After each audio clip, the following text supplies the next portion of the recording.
आज हम बताएंगे विभाज्यता का नियम। ये विभाज्यता का नियम क्या होता है? विभाज्यता का नियम कोई भी संख्या को, दिया हुआ डिजिट को हम यह बिना डिवाइड किए हुए पता कर सकते हैं जो वह संख्या 2 से डिवाइड पूर्णतः होगा, वह संख्या 3 से डिवाइड पूर्णतः होगा, 4 से होगा, 5 से होगा, 6 से होगा, बिल्कुल बिना डिवाइड किए हुए। इसको हम डिवाइड नहीं करेंगे और हम समझ जाएंगे, बता देंगे जो यह संख्या 2 से या 3 से या 4 से डिवाइड होगा। इसी के बारे में आज हम बताएंगे। इसको ध्यान से देखेंगे इस वीडियो को और सीखेंगे, और अच्छी तरह समझ में आने के बाद इसे लाइक और शेयर कीजिएगा। ओके, तो चलिए अब हम बताते हैं, इसे ध्यान से देखिए। सबसे पहले हम बता रहे हैं नंबर 1, 2 से विभक्ति होने के नियम, डिविजिबिलिटी बाय 2। डिविजिबिलिटी बाय 2 यानी 2 से कोई संख्या कैसे पूर्णतः डिवाइड होगा, इसके बारे में बता रहे हैं। तो किसी भी संख्या का इकाई का अंक 0, 2, 4, 6 और 8 होगा तो वह संख्या 2 से पूर्णतः विभक्ति होगी। यानी कोई भी संख्या के इकाई का अंक 0, 2, 4, 6 और 8 होगा तो वह संख्या 2 से पूर्णतः विभक्ति होगी। जैसे एग्जाम्पल के लिए हम कुछ क्वेश्चन यहाँ पे दे रहे हैं, जैसे 2, 9, 3, 2। इसके इकाई का अंक देखना है 2932। क्या है? 2932। इसमें ये देखना है हमें इकाई का अंक। इकाई का अंक क्या है? 2 है। 2 है तो 2 यहाँ पे लिखा हुआ है। इसका नियम के अनुसार ये क्या होगा? 2 से जो डिवाइड करेंगे तो ये पूर्णतः विभक्ति होगा, यानी डिवाइड पूर्णतः ये पूरा कट जाएगा। एक और 4, 3, 9, 6। अब इसको बताइए, ये 2 से विभक्ति होगा? यस, बिल्कुल विभक्ति होगा, क्योंकि इसके लास्ट में क्या है? 6 है। 9, 4, 3, 8। क्या यह 2 से विभक्ति होगा? यस होगा, बिल्कुल होगा, क्योंकि इसके लास्ट में 8 है। 9, 8, 3, 1। क्या ये 2 से विभक्ति होगा? नहीं होगा, ये 2 से विभक्ति नहीं होगा। क्यों नहीं होगा? क्योंकि इसके लास्ट में इकाई अंक जो है वह 1 है, जो कि इस नियम का फॉलो नहीं कर रहा है। कोई भी कितना भी बड़ा डिजिट क्यों ना हो, उसे देख करके हमें ये नहीं घबराना है और ये नहीं सोचना है जो इसे हमें डिवाइड करके ही बताना होगा जो ये 2 से पूर्णतः विभक्ति होगा, ये 2 से पूरा डिवाइड होगा। उसके लास्ट वाले इकाई अंक को देखेंगे और तुरंत हम उसको बताएंगे जो ये 2 से डिवाइड होगा। जैसे लास्ट में क्या है? 0 है।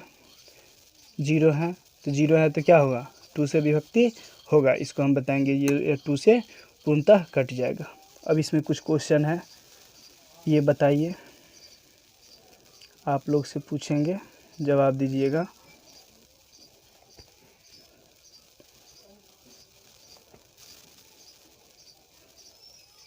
हम सभी इस क्वेश्चन को सॉल्व करेंगे, आप भी जवाब दीजिएगा। हम आपसे क्वेश्चन पूछेंगे, आप इसका आंसर बताइएगा।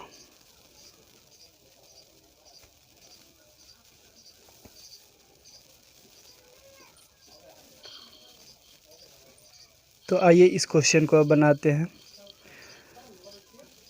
यहाँ पे क्या है? 9863। लास्ट में क्या है? 3 है, तो ये 2 से डिवाइड होगा? बिल्कुल नहीं होगा। लास्ट में क्या है? इसके लास्ट में 4 है, ये 2 से डिवाइड होगा। इसके लास्ट में क्या है? 2 है, तो ये 2 से डिवाइड होगा? हाँ, बिल्कुल होगा। इसके लास्ट इकाई अंक क्या है? 2 है, तो ये डिवाइड होगा। 2, 4, 6, 8 कुछ भी रहे, 0, 2, 4, 6, 8, हम लास्ट का अंक देखेंगे, हम बता देंगे जो ये 2 से पूर्णतः डिवाइड होगा। जिसके भी लास्ट में रहेगा, जैसे इसके लास्ट में 3 है, 3 क्या है? नहीं होगा डिवाइड। 6 है, नहीं होगा। 6 है तो होगा डिवाइड। 2 है तो होगा। तो आप लोग समझ ही गए होंगे। इसी तरह से और कुछ क्वेश्चन खुद से लिख करके उसको अच्छे ढंग से समझेंगे, और बुक में बहुत सारे क्वेश्चन दिया हुआ है, अपने बुक से बनाएंगे। चलिए तो आगे बताते हैं 3 से विभक्ति के नियम। तो अब सीखते हैं 3 से विभक्ति होने के नियम। अगर दिया गया संख्या के सभी अंकों का योग 3 से पूर्णतः विभक्त होगी तो वह संख्या 3 से पूर्णतः विभक्ति होगी। कोई भी दिया गया संख्या होगा जिसका योग यानी जोड़ 3 से पूर्णतः विभक्ति होगी तो वह संख्या पूर्णतः विभक्ति होगी। कोई संख्या जैसे मान लो यहाँ पर है 4713 लिख लिए। 9 2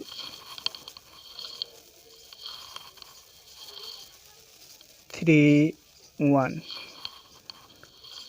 9 7 6 3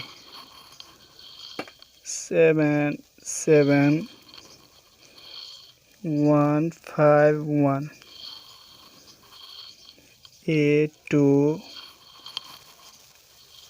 1 1 3 4 2। इसको बिना डिवाइड किए हुए हमें ये पता करना है जो ये 3 से डिवाइड इसमें कौन कौन है और कौन कौन नहीं है, इसको हमें डिवाइड करना, ये पता करना है। बिना डिवाइड किए हुए ये बताना है। तो इसके सिंपल तरीका है। सबसे पहले एक क्वेश्चन समझा देते हैं, उसके बाद इसको आसानी से बनाएंगे।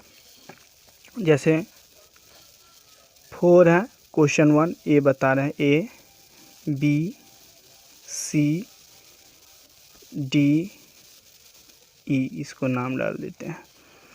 4 7 1 3 है ना, इसको हमें पता करना है बिना डिवाइड किए हुए जो ये 3 से डिविजिबल है या नहीं, विभक्त है या नहीं। तो 4 + 7 + 1 + 3 इस सभी को हमें ऐड करना है। तो 3 1 4 4 और 7 11 11 4 15। अब 3 के टेबल में 15 आता है, हाँ बिल्कुल आता है 3 के टेबल में 15। 3 5 जा 15, ये 5 से डिवाइड है, 3 5 जा 15, यानी 3 के टेबल को 5 बार पढ़ेंगे तो 15 आएगा। इसका मतलब ये है जो 3 से हम इसमें डिवाइड देंगे तो ये पूरा पूरा कट जाएगा। चलिए इसको डिवाइड दे करके देखते हैं। 4 7 1 3 3 1 जा क्या होगा 3 1 7 3 5 जा 15 2 कटिया 1 3 7 जा 21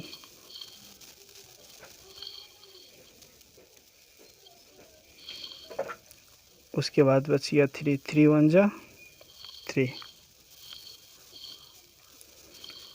यहाँ पे हम 3 से डिवाइड दिए, ये क्या हो गया पूरा पूरा कट गया। ओके, तो ये क्वेश्चन हम समझाने के लिए इतना डिवाइड और ऐड करके बताए हैं। बाकी क्वेश्चन को ऐसे ही मन में दिमाग में ही ऐड करना है, ऐसे नहीं ऐड करना है। ऐसे करेंगे तब तो बहुत टाइम लग जाएगा, हम समझिए नहीं पाएंगे 3 से डिवाइड होगा या नहीं।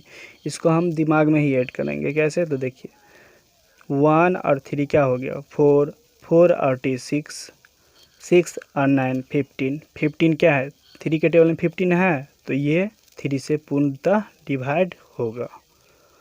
6 और 3 9 9 और 7 16 16 और 9 कितना होगा 16 और 9 16 में हम 9 को जोड़ देंगे तो कितना हो जाएगा 16 और 4 20 20 और 5 25 कितना हो गया 25। 3 से डिवाइड है, फिर से ऐड कीजिए 6 3 9 9 7 16 16 और 9 25 25 3 से डिवाइड नहीं है, 3 के टेबल में 25 नहीं आता है, इसीलिए ये 3 से डिवाइड नहीं है। अब इसको ऐड करते हैं 5 1 6 6 1 7 7 7 14 14 और 7 14 7 21 21 3 के टेबल में आता है, इसलिए 3 से डिवाइड होगा। 4 2 6 6 3 7 7 1 8 8 1 9 9 2 11 11 और 8 कितना होता है 11 8 19 19 क्या 3 के टेबल में 19 आता है नहीं, तो ये 3 से डिवाइड नहीं होगा। यानी सभी संख्या को ऐड में हम ऐड करने के बाद उसमें 3 से डिवाइड देंगे। अगर वह पूरा पूरा कट जाता है तो हम समझ जाएंगे जो ये 3 से पूर्णतः डिवाइड होगा। यही है विभाज्यता का नियम। इसको अच्छे से और कुछ क्वेश्चन दे रहे हैं, इसको समझ करके कोशिश करो और बनाने की अच्छे से सीखो।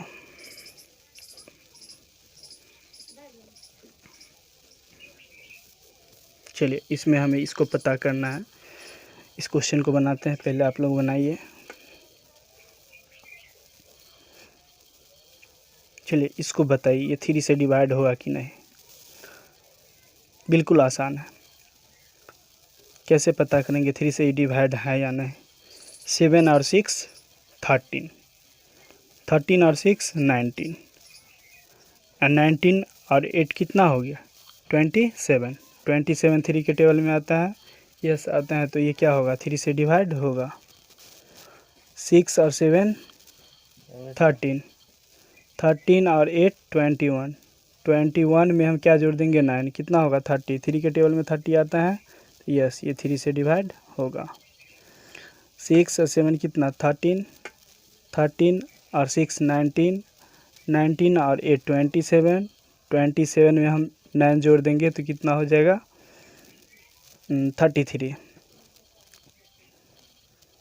33 आता है 3 के टेबल, यस बिल्कुल 3 से डिवाइड है। 11 जा, तो ये क्या हो जाएगा 3 से डिवाइड होगा।